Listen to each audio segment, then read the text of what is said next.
KXTC Podcast. Les samedis 26 et dimanche 27 juin 2021, de 10h à 18h, à Plombières, dans les Vosges, aura lieu le Festival du Livre de Plombières, première édition. Nous avons demandé à Bernard Wyss, organisateur, quelques renseignements complémentaires sur cette manifestation.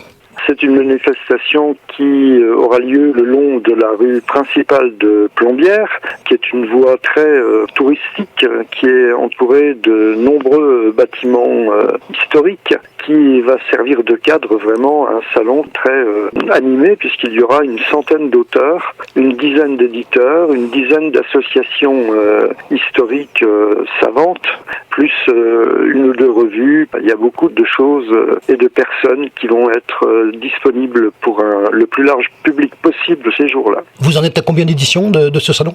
C'est la première édition de ce salon. Les participants, les écrivains viennent d'où ? De quelle région ? C'est un petit peu partout, c'est national. Beaucoup de Vosgiens, bien sûr, de Lorrains, d'Alsaciens. Il y a des gens qui viennent de Vannes, il y a des gens qui viennent en Bretagne. Il y en a beaucoup qui viennent du 73, Villars-Léger, du 40, Cap-Breton, de 25, Besançon, du 56, Auray, 86, Poitiers, 13, Marseille. Vous voyez, il y a quelqu'un de par là-bas de chez nous. 21, Saint-Apollinaire, Dijon, Rigné dans le Doubs, Angers, il y a beaucoup de gens, Strasbourg, Ustaritz dans le 64, c'est à l'autre bout de la France, 77 Chessy, il y a quelqu'un de Nice.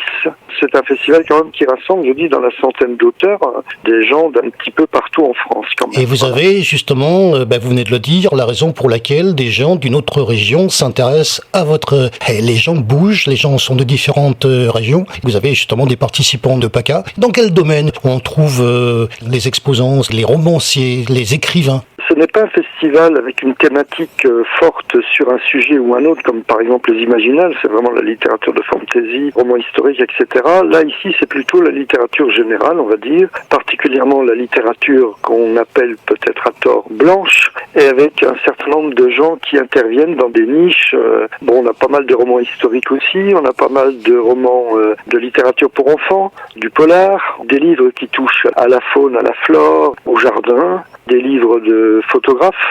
On a pas mal de choses très différentes et je pense que ça devrait attirer le plus large public avec des revues comme La Montagne des Vosges ou comme Gazette de Lorraine qui seront là. On aura beaucoup de monde dans tous les domaines de la littérature et du livre. Au niveau public, comment ça va se passer ? Au niveau public, on va conserver, non seulement les conserver, mais les mettre en application, toutes les consignes nationales sur la sécurité sanitaire. Les choses se passent dans une dizaine de lieux.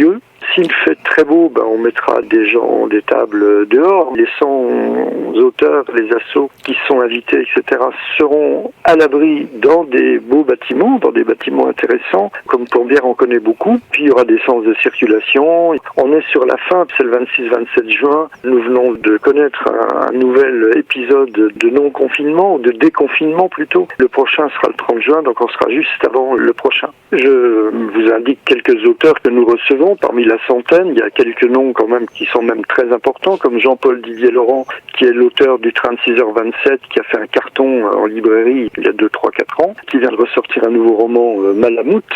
Johan Elliott, qui est l'un des jeunes auteurs des littératures de l'imaginaire pour enfants, pour adultes, etc., qui publie beaucoup, et avec beaucoup d'intérêt. Il y a d'autres auteurs comme Gilles Laporte, qui est publié aux Presses de la Cité, dans les romans qui prennent racine dans l'histoire de la région, mais qui est édité au plan national, avec également Frédéric Volo. Il y a des gens comme Damien Parmentier, qui est un essayiste très important chez nous. Il y a David Chantran, qui est connu vraiment internationalement pour ses études napoléoniennes, principalement. J'ai regardé votre page Facebook, et j'ai vu justement quelque chose qui m'intéressait, des ouvrages consacrés à Napoléon, et très très beau d'ailleurs. C'est vraiment l'une des personnalités fortes dans ce domaine aujourd'hui, et il sera donc à Plombières le samedi et le dimanche. Plombières est la ville qui a reçu au long des siècles de nombreuses personnalités historiques.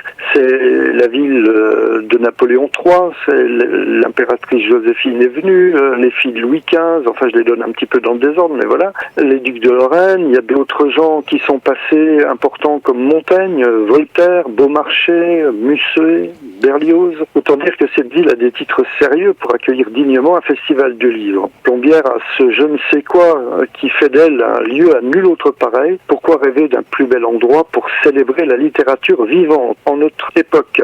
KXTC Podcast.